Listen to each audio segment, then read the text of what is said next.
Hot? Lagi-lagi! Cheers, miss! Jabaglita!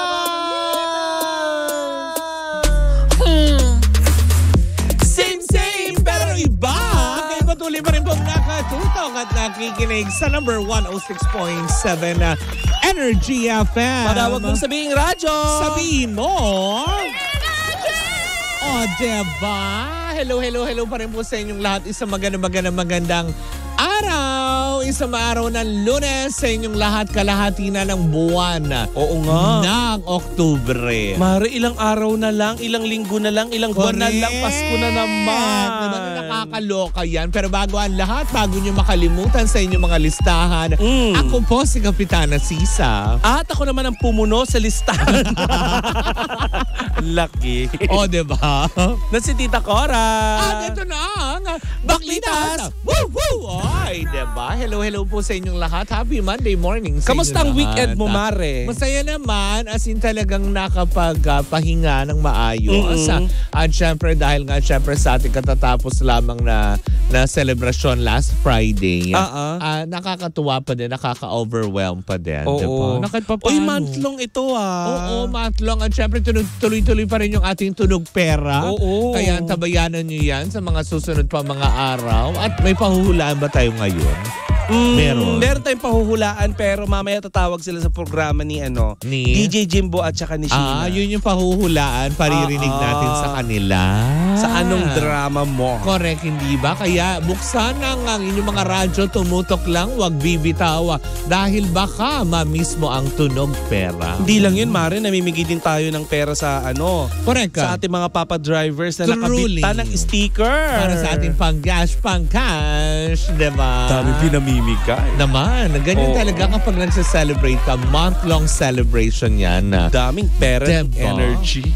Blessings. Oo. Na i-share natin. Yes. Yun naman talagang tama. Sabi nga nila, di ba, kapag blessing ka, maging blessing ka din sa iba. Pag blessed ka, di ba? Para tuloy ang agos. Correct, di ba? And we thank you, Lord, for that, di ba? First and foremost. So, syempre, hindi naman tayo magkakaroon ng magagaling na talented DJs at talent na meron tayo tulad ng pagchichismis. At saka, Mari, hindi lang mga DJs palakpakan din natin yung mga tao sa likod ng ating mga mikropono. Correct, di ba? Ang ating sales, ating sales department. Sales and marketing sales and marketing department. Ang ating technical. Engineering department.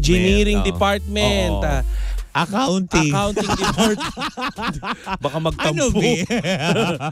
Siyempre lahat, diba? Oo. And siyempre yung mga ating mga matitikas na mga, alam mo yun, na gwardiya, staff, yung mga tagapagtanggol, yung mga nagbabantay sa atin, yung mga nangangalaga ng ating kapayapaan dito sa opisina. Correct. Maraming salamat po sa inyo. At siyempre sa ating mga pangga. Correct. Kung hindi dahil sa inyo, hindi kami aabot ng 25 years. Kaya mga pangga, maraming salamat. Correct. Pero speak of blessings, nako, eto na, Mare. Ano? Inulan din ng blessings. Ang alin? Last Saturday, ang It's Your Day ni Lucky Manzano, ni Melay. Pero parang hindi ko na-cite kasi pinanood ko yun Oo. Parang hindi ko na-cite si Robbie Domingo. Nandun nga ba? Meron, Mare. Pero may late, portion na nasa labas sila. Oo, diba? Kasi namigay talaga ng ng sandamakmak din na pa-premyo. Correct. Ang It's Your Lucky Day na kung saan nga naman tinutukan ng madlang people ang It's Your Lucky Day. Bagamat nalungkot ang iba dahil nga nung Biyernes ay nagpaalam na ang showtime dahil ito nga yung papalit pansamantala, hindi ba? Marami tuloy ang natutuwa, Mare, dahil nga sa pilot airing nila ay talagang sinuportahan ng mga utawnes at in fairness, Mare, 70,000 plus live viewers online ang nanonood sa It's Your Lucky Day. Bongga. Diba? Kaya congratulations sa bumubuo na staff. Kaya nga marami nga nagspekula, Marina, nasabi nga nila dahil nga sa kinakitaan ng parabang magandang senyales may at potensyal. Positive na baka daw mukhang magtuloy-tuloy na ito. Sana. Hindi dahil sa kapalit ng showtime, kung hindi baka mag-back to back. Diba? Ang nakakatuwang game show na ito. Correct. Na kung saan nga naman yung ibang alam naman natin na very talented host tulad na lang nila Negi, nila Chris Tetay, tapos nila sino ang nga Francet. ito? Oo, Francet nandoon. Jenica Tapos, Garcia. sino nga itong medyo, yung medyo malaki? Si Piti. Oo, si Piti. At ayan, nandoon. Diba? Na nakasilong Mejia. Nakakatuwa talaga, hindi ba? Na ngayon ay very excited sila. At hindi nila nakakalimutan din kahit papaano. Actually, in fairness, nagbigay pugay sila sa lahat ng noontime show. Correct. Lalo na si Lucky Manzano. Correct. Binigyang pugay niya ang Itbulaga ng Tape Incorporated. Binigyang pugay din niya ang EAT ng TVJ na kung saan nga naman para sa kanila it's a healthy competition na walang iba silang hinihinangan kung hindi makapagbigay kasiyahan. Correct. Hindi ba? Di lang yun na napansin ko, Mare. Binati din nila si Meme Vice Ganda. Oo, diba? Pati yung mga bubuo ng Showtime, diba? Na nakakaloka. At na nakakatawa pang ang banat ni Lucky Manzano. Sila nga lang daw ang gumawas ng kasaysayan sa mundo ng history na kung saan nga naman kasi simula pa lamang na kanilang programa ay may last 2 weeks episode na kagad. Na talagang nakakatawa to. Kinabog nila si Cardo Dalisay. May last 2 weeks episode na kaagad sila. Kaya nga naman sobrang saya lang, very positive ng aura ng lahat. Talagang nga naman kaya nga naman kinagiliwan at sinuportahan ito ng madlang people. Diba? Dahil nga sa, alam mo yun, bagamat merong negatibong nangyari dahil sa pagkakasuspinde, pero alam mo yun, nag-backfire to positive yung nangyaring suspension dahil alam mo yun, imbes na malungkot, sinuportahan yung pansamantala. Correct. At hindi lang yan, Mare. Dahil lumalabas din niya sa GTV, sa A to Z at Kapamilya Network. Diba? Correct. Na kung saan sinuportahan din ng mga kapuso, ng iba pang mga, alam mo yun, manunood talaga. Nasa I Want din, ha? Correct, diba? Na nakakaloka. Tunay nga, Mare, na kapag may mga pinto ang nagsasara, may nagbubukas. Na bintana. Pansamantala. Oo. Na bintana, diba? Oo. Pag kinlosan ka daw ng main door, don't worry, may back door. Oh, ay, diba? Na back door. Kung sarado din ang back door, don't worry, may bintana.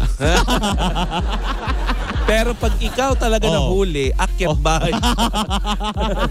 Sa bintana doon. Nakakaloka. Again, sa buo-buo ng It's Your Lucky Day, ayan, sa mga staff nila, of course, sa mga host nila, mga nagkikiliwan. Pagpatuloy nyo lang po ang inyong mga ginagawa, hindi ba? Correct. Napaka-positibo. Walang walang nega, Mare. At saka lahat, Mare, nag-aabang. Oo. Kung katulad ba ito ng Showtime, yung Aliw Factor ba ay nandun pa rin? Hindi, Mare, ibang-iba. Oo. Pati yung mga game segments, Correct. ibang-iba. Ang galing talaga. May kantahan. Oo. Nakakasaludo, hindi ba? Pero Oo. syempre, tabayanan pa rin natin yan dahil sa pagbabalik ng Showtime sa October 28 ay magaganap na yata, if I'm not mistaken, ang grand finals ng Little Miss You. Diba? Kaya talagang may pasabog. Puspusan ng pinaghahandaan. Correct, hindi ba? Very busy pa rin ang lahat. Correct. Anyway, send mo ng ating magandang balita. Diba? Walang nega na nakakaloka. Kasi Lunes. Correct, diba? Dapat simulan natin ang ating linggo, lalo pag Lunes, ng positibo. Dead man na sa mga negative. Correct. Huwag muna magchismisan. Bukas pwede. Yun.